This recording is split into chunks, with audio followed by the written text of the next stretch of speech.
왜 하나님은 선악과를 만드셨을까요? 인간이 사탄의 다양한 유혹 전략에 의해서 타락하게 되었다는 설명을 하였지만 그것보다 더 원천적인 질문이 있습니다. 수많은 성도들이 창세기의 선악과를 읽으면서 성경이 오히려 걸림돌로 작용하게 되었다고 합니다. 그러면서 신앙의 위기를 갖는다는 성도님들이 계십니다. 특히 창세기를 읽으면서 하나님이 인간을 타락시키기 위한 수단으로 선악과를 에덴 동산에 의도적으로 심어 놓은 것이 아닌가 하는 의구심을 갖는 분들이 계십니다. 하나님이 인간을 시험하고자 의도적으로 선악과를 만들었다고 생각하신 성도님들이 심지어 교회를 떠났다는 이야기를 듣습니다. 그럼 하나님이 자유의지를 갖고 있는 인간을 타락시키기 위한 의도적인 함정으로 선악과를 사용하고 있는가에 대해서 생각해 하면서 선악과가 갖고 있는 영적인 의미를 파악할 필요가 있습니다.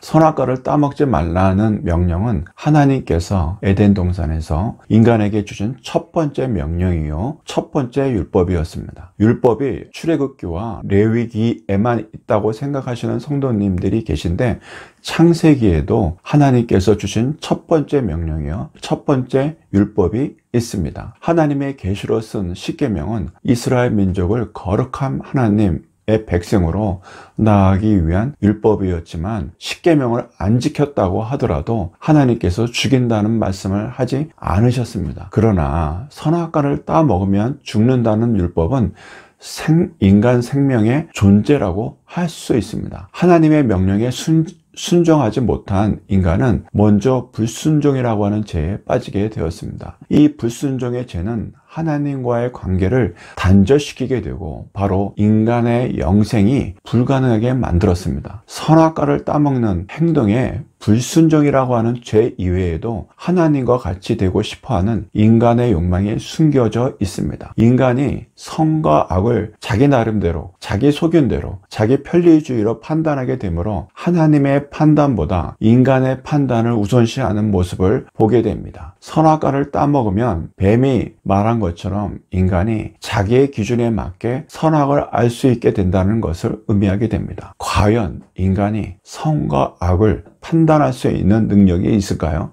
선과 악을 구별할 수 있는 분은 오직 하나님 한 분이신데 인간은 선과 악을 분별하여 하나님의 의가 아니고 자기 자신의 의를 달성하고 싶다는 것입니다. 이런 생각은 바로 인간이 하나님이 갖고 계신 거룩함, 하나님의 의를 자기의 의로 바꾸겠다는 생각과 같은 맥락을 갖고 있습니다. 이런 생각은 곧바로 인간이 하나님 되겠다는 욕심과 같은 맥락을 갖게 됩니다. 인간이 하나님이 되고 싶어 하는 마음 이후에 바벨탑을 하늘과 닿을 정도로 높게 쌓고 싶어 하는 마음과 같은 마음입니다. 왜 인간이 피조물로 충분히 행복하게 살 수 있는데 하나님과 같은 존재가 되기를 원했을까요? 그 이유는 인간이 너무나 하나님의 형상과 모습을 닮았기 때문입니다.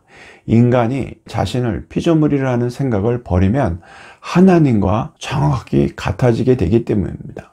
이것이 바로 범신론주의자들이 주장하는 이야기인데 인간이 신이라는 주장을 하고 있습니다.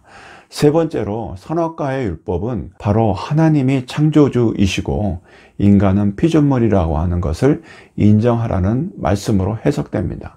즉 다른 모든 것은 인간의 자유의지로 선택할 수 있지만 선악과는 하나님의 율법을 순종함으로 하나님이 하나님 되심을 인정하라는 요청이었습니다. 결과적으로 선악과를 따먹는 행위는 인간이 피조물이라는 인식을 버리고 인간이 하나님이 될 수 있다는 경계선을 망각하는 죄를 범하게 된 것입니다.